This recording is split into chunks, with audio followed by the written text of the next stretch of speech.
Assalamualaikum warahmatullahi wabarakatuh, sahabat sejuta kisah. Kembali lagi kami hadir menjumpai Anda, dan tentunya seperti biasa kami akan menyuguhkan cerita-cerita misteri menarik. Kali ini kami akan melanjutkan kisah nyata misteri yang berjudul Sumpah Sebelum Kematian, Part 4, Tamat. Sekali lagi pagi ini desa Dana Mulia diramaikan dengan kematian warganya. Kali ini di kediaman Raden Sasmito yang ditinggali oleh Bu Siti dan anggota keluarganya. Saat matahari terbit, kepala desa meminta tolong beberapa warga untuk memeriksa tempat yang dimaksud oleh Pak Sarjo. Ada jasad 3 orang terbaring di ruangan yang membuat mereka bergidik ngeri. Salah satu dari jasad itu meninggal dengan kepala yang patah memutar ke belakang. Warga segera mengenali bahwa jasad itu adalah jasad Bu Siti. Mereka bingung dengan apa yang terjadi. Namun saat membaca situasi di kamar tersebut, mereka mulai mengerti dengan apa yang sebenarnya terjadi. Pak, sebaiknya ceritakan apa yang sebenarnya terjadi pada keluarga Raden Sasmito, ucap Pak Kades meminta penjelasan dari mereka. Pak Sarjo pun bingung untuk berkata apa, namun tidak ada gunanya mereka merahasiakannya lagi bila akan berakhir seperti Siti dan Erna. Ia pun berjalan ke arah pecahan guci di ruangan itu dan mengambil sebuah foto yang tertutup pecahan guci tersebut. Pak Sarjo memberikan foto tersebut kepada Pak Kades. Pak Kades dan warga desa di tempat itu bingung dengan maksud Pak Sarjo memberikan foto seseorang yang mereka kenal itu foto Indri. Ini maksudnya apa, Pak? Tanya Pak Kades. Ruangan ini adalah tempat terkutuk, tempat di mana dosa-dosa keluarga Sasmito disembunyikan, jelas Pak Sarjo. Pak Kades dan warga desa masih belum mengerti maksud dari Pak Sarjo. Namun, sebelum mereka bertanya, Pak Sarjo melanjutkan ceritanya. Bapak memang seorang raden dengan gelar yang diberikan dari keraton. Namun ternyata, Bapak juga merupakan abdi dari keraton lain. Keraton yang tersembunyi di bukit batas laut. Pak Kades mengernyitkan dahinya. Tidak ada keraton di sana, kecuali... Benar. Bapak mengabdi pada keraton gaib. Wajah warga desa yang berada di tempat itu seketika berubah. Mereka sedikit tidak percaya dengan apa yang Pak Sarjo ceritakan. Keraton gaib Bukit Batas Laut hanya diketahui oleh beberapa orang tertentu. Tempat itu adalah kerajaan tak kasat mata yang dikuasai oleh sosok-sosok gaib. Konon, mereka adalah abdi-abdi dalam gaib yang bertugas menjaga kerajaan. Namun seiring perjalanan mereka mulai membuat ulah dengan meminta tumbal sebagai bayaran atas pengabdian mereka. Hal itu membuat mereka dikutuk dan dibuang dari kerajaan. Abdi-abdi itu berkumpul di Bukit Batas Laut dan membuat kerajaan sendiri. Bahkan ketika zaman kerajaan sudah berakhir, keraton gaib ini masih tetap ada. Mereka membalas dendam dengan menjadikan manusia sebagai abdi mereka. Entah mengapa Bapak mengabdi pada keraton itu. Mungkin saja semua kekayaan dari kekuasaan Bapak ada yang berasal dari keraton itu. Pak Sarjo mengatakan bahwa semua anak-anak Raden Sasmito baru mengetahui kenyataan ini ketika ayahnya telah meninggal dan menemukan ruang tersembunyi ini. Mereka mendapat wasiat tentang pengabdian ayahnya pada sosok punden di keraton gaib. Ada sosok yang harus diberi makan dan dipenuhi keinginannya bila anak-anaknya masih ingin menikmati wahyu dari keraton itu. Beberapa anak tertua yang membaca wasiat itu, awalnya mereka tidak ingin memperdulikan lelaku ayahnya dan merasa sudah sangat berkecukupan dengan apa yang mereka miliki. Namun, setelah membaca wasiat itu, semuanya tiba-tiba berubah. Bisnis Pak Rusdi terpuruk, pelanggan Bu Enggar mulai sepi, dan hampir semua anak-anak Raden Sasmito mengalami musibah. Dan mereka yang membaca wasiat itu didatangi sosok makhluk berwujud pocong bersama iring-iringan kereta kencana yang hanya berdiam di halaman rumah mereka. Ada pocong yang menanti di kereta kencana. Mereka seolah ingin mengenalkan diri bahwa merekalah yang memberikan wahyu pada keluarga Raden Sasmito selama ini. Anak-anak Raden Sasmito merasa tertekan ketika terhimpit permasalahan ekonomi. Mereka tidak siap bila dipandang rendah oleh orang-orang yang selama ini mereka remehkan. Pada akhirnya, mereka kembali lagi ke ruangan itu dan dihadapkan pada sebuah guci. berikan satu nyawa dari keluarga ini, dan kalian mendapatkan kembali semua yang pernah kalian nikmati. Ada sosok bayangan hitam di ruangan itu yang muncul dan berkata pada mereka, dan kemudian menghilang begitu saja. Pak Rusdi yang sudah benar-benar tertekan dengan keadaan itu mencoba meyakinkan adik-adiknya yang berada di sana untuk melanjutkan wasiat ayahnya.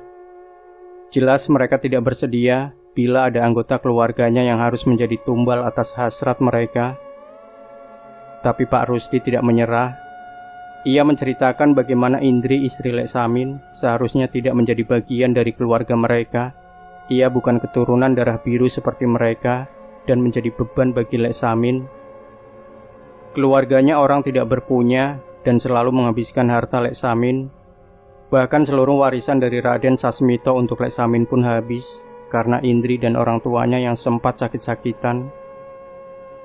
Ragu, namun apa yang dikatakan Pak Rusdi, masalah ekonomi dan semua tekanan yang mereka rasakan saat ini membuat mereka merasa bahwa mungkin saja pengorbanan kecil tidak begitu masalah. Mereka juga berpikir, toh mungkin saja Lek Samin akan lebih bahagia bila ia memiliki pasangan yang lebih pantas selain Indri. Pak Rusdi dan adik-adiknya pun mengatur rencana. Kedatangan Erna saat mampir ke rumah Bu Siti, mereka gunakan sebagai alasan untuk mampir ke rumah Lek Samin dan Indri. Mereka menyelinap dan mengambil rambutnya untuk memenuhi syarat yang dibutuhkan untuk mempersembahkan Indri pada sosok punden penguasa keraton Bukit Batas Laut. Rambut yang disatukan dengan tanah kuburan Raden Sasmito dibungkus dengan kain kafan menjadi sebuah buhul. Benda itu disatukan dengan sesajen dan foto Indri lalu dimasukkan ke dalam guci. Hal itu menandakan bahwa mereka merelakan Indri sebagai tumbal atas wahyu yang mereka minta. Benar saja, setelah ritual itu, keadaan anak-anak dari Raden Sasmito kembali pulih. Usaha mereka kembali lancar. Mereka kembali dihormati, seolah ada sesuatu yang membuat mereka sudah diterima banyak orang. Tapi sejak saat itu, Indri menjadi sakit-sakitan. Walau Lek Samin sudah mengusahakan berbagai cara pengobatan, Indri malah semakin parah dan kondisinya semakin mengenaskan. Lek Samin sama sekali tidak curiga dengan apa yang terjadi pada istrinya. Ia menganggap semua yang istrinya alami adalah penyakit biasa dan merawatnya sepenuh hati dengan apa yang ia punya.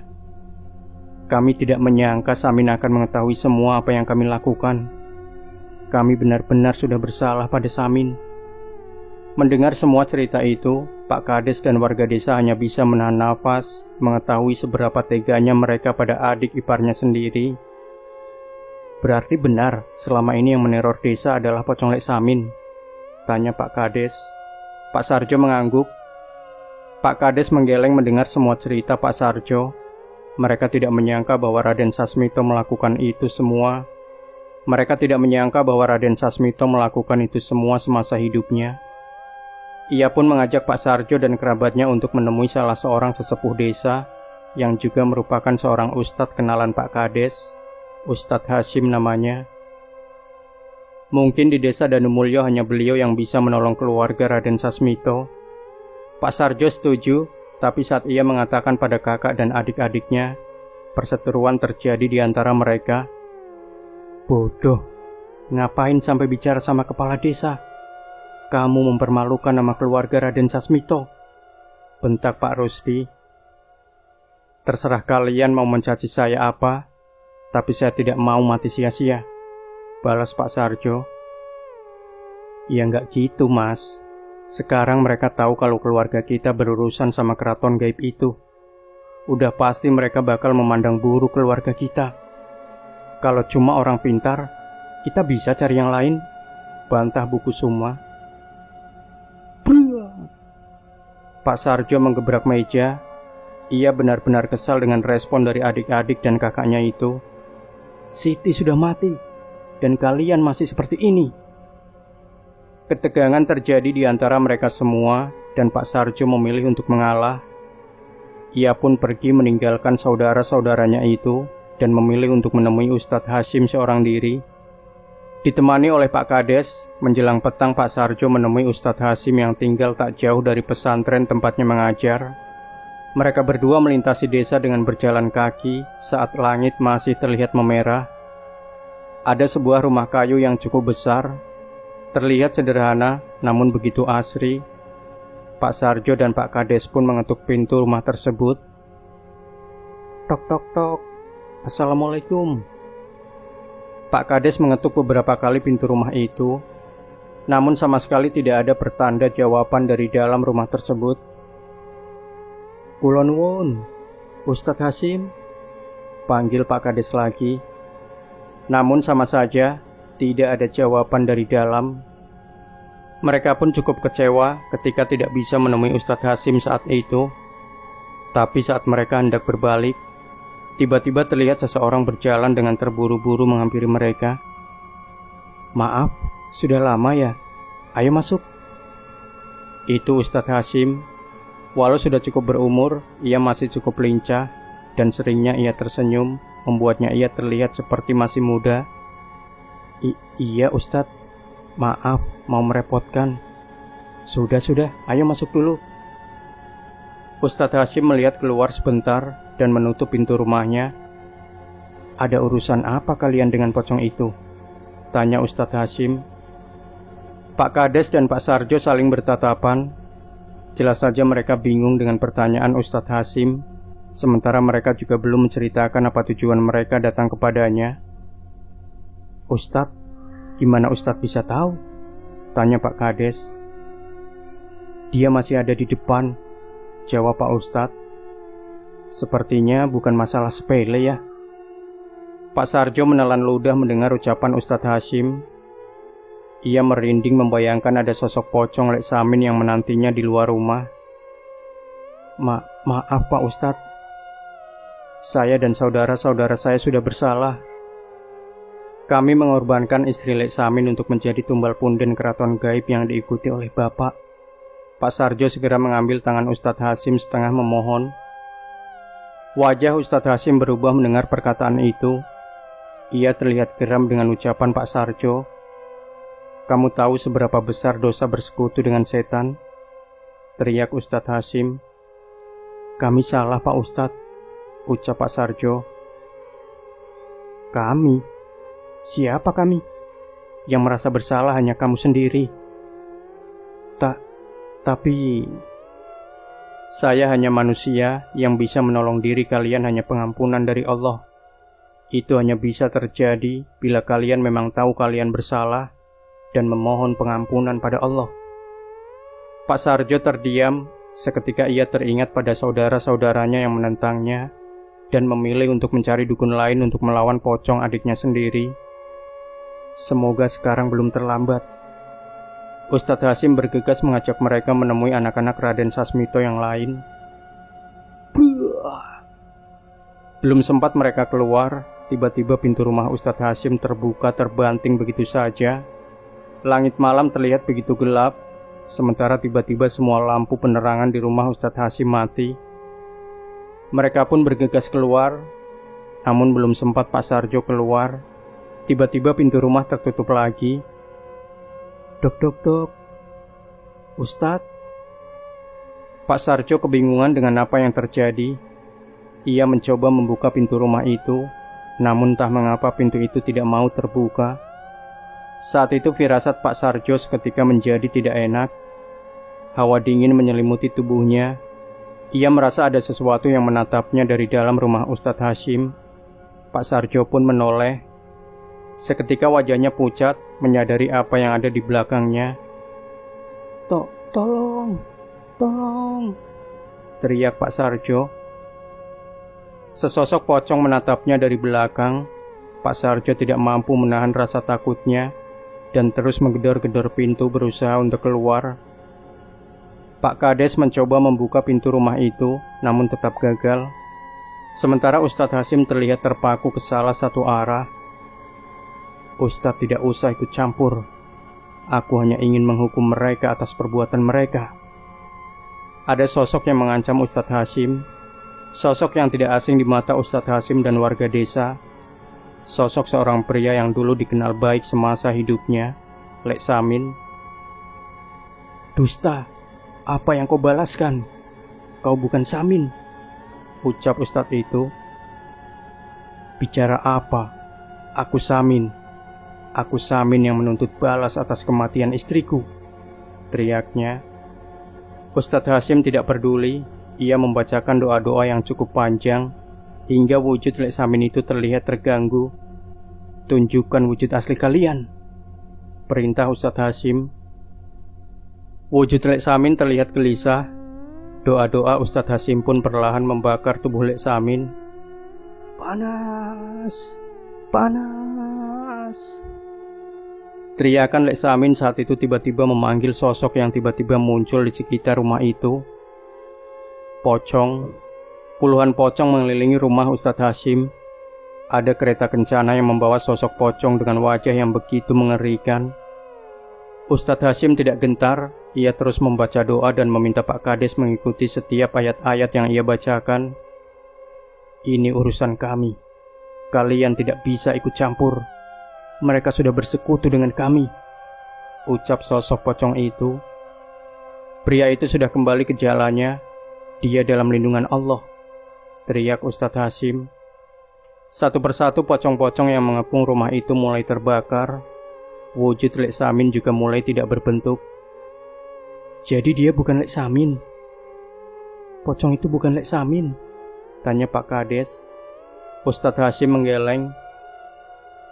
Itu adalah tipu daya mereka. Mereka mengambil wujud Lek Samin agar anak-anak Raden Sasmito semakin tersesat dengan bersekutu dengan dukun-dukun itu juga, jelas Ustadz Hasyim. Bruh. Pintu rumah Ustadz Hasyim terbuka. Pak Sarjo berlari keluar dengan wajahnya yang pucat. Tepat di belakangnya ada sosok pocong yang mulai terbakar sama seperti yang lainnya. Bacaan doa Ustadz Hasyim semakin lantang. Bersamaan dengan itu, pocong-pocong yang mengelilingi rumah itu mundur meninggalkan mereka. Manusia itu tidak akan bisa lolos dari kami, ucap wujud Lek Samin yang ikut pergi meninggalkan mereka. Pak Sarjo benar-benar takut. Ia tak hentinya memegangi lengan baju koko Ustadz Hasyim. Gimana Ustadz? Kita harus menolong saudara-saudara saya juga, khawatir Pak Sarjo. Ustadz Hasyim menggeleng. Sudah terlambat. Pak Sarjo dan Pak Kades bingung dengan maksud Ustadz Hasyim. Maksudnya apa Ustadz? Tanya Pak Sarjo. Ustadz Hasyim berjalan mendekati ke arah Pak Kades. Kumpulkan warga untuk mengevakuasi jasad mereka. Biar saya bantu untuk mendoakan mereka. Pak Kades setengah tidak percaya. Namun saat perjalanan, mereka dicegat oleh beberapa warga. Pak Kades.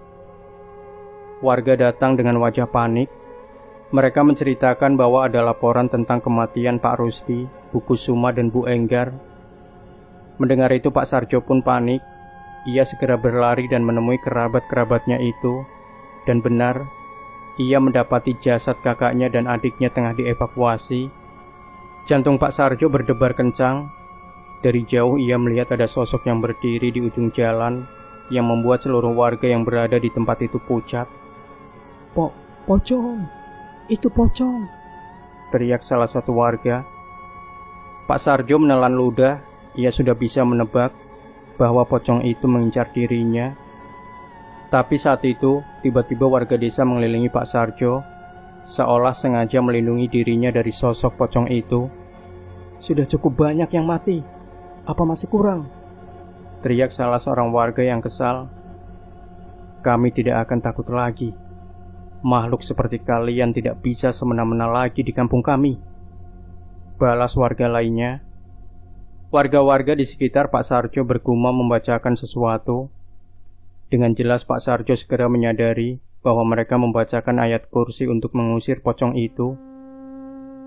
Melihat itu Pak Sarjo juga tak ingin diam. Ia pelan-pelan mengikuti hafalan doa-doa yang sudah lama ia lupakan itu. Caramu untuk membalas dendam adalah cara terkutuk. Maafkan dan lepaskan kakakmu ini. Saya akan mengajarkan mereka untuk mengirimkan doa untukmu agar Allah mengampuni dosa-dosamu, ucap Ustadz Hasyim. Berbeda dengan sosok Lek Samin yang mengepung rumah Ustadz Hasyim, wajah sosok pocong yang berwajah Lek Samin itu terlihat sendu. Iya Min, maafkan kami. Tapi biarkan Mas dan kakak-kakakmu yang tersisa mendoakanmu. Mas menyesal. Setidaknya sisakan kami agar kami bisa membayar kesalahan apa yang telah kita perbuat. Perlahan tapi pasti, pocong itu samar-samar menghilang bagaikan asap yang menipis dari hadapan para warga. Malam itu adalah malam terakhir teror pocong yang menggunakan wujud Lek Samin terlihat. Pak Sarjo dan keluarganya adalah satu-satunya keluarga Raden Sasmito yang selamat dari sosok pocong Lek Samin di desa Danumulyo. Kediaman Raden Sasmito menjadi rumah yang lama tidak ditempati selama bertahun-tahun. Pak Sarjo pun enggan berurusan dengan rumah yang menyimpan misteri tentang kamar terkutuk itu. Walau begitu, kabar tentang kemunculan pocong Lek Samin kadang masih terdengar dari mulut warga. Bahkan terkadang ada yang mengaku saat melintasi kediaman Raden Sasmito, mereka melihat kereta kencana terparkir di halamannya, dan rumah itu dipenuhi sosok pocong dengan wajah yang mereka kenali, wajah anak-anak Raden Sasmito. Demikian sahabat Sejuta Kisah, jangan lupa berikan komentar Anda, like, share video ini, subscribe channel Sejuta Kisah, dan nantikan kembali cerita-cerita misteri terbaru dari kami. Wassalamualaikum warahmatullahi wabarakatuh.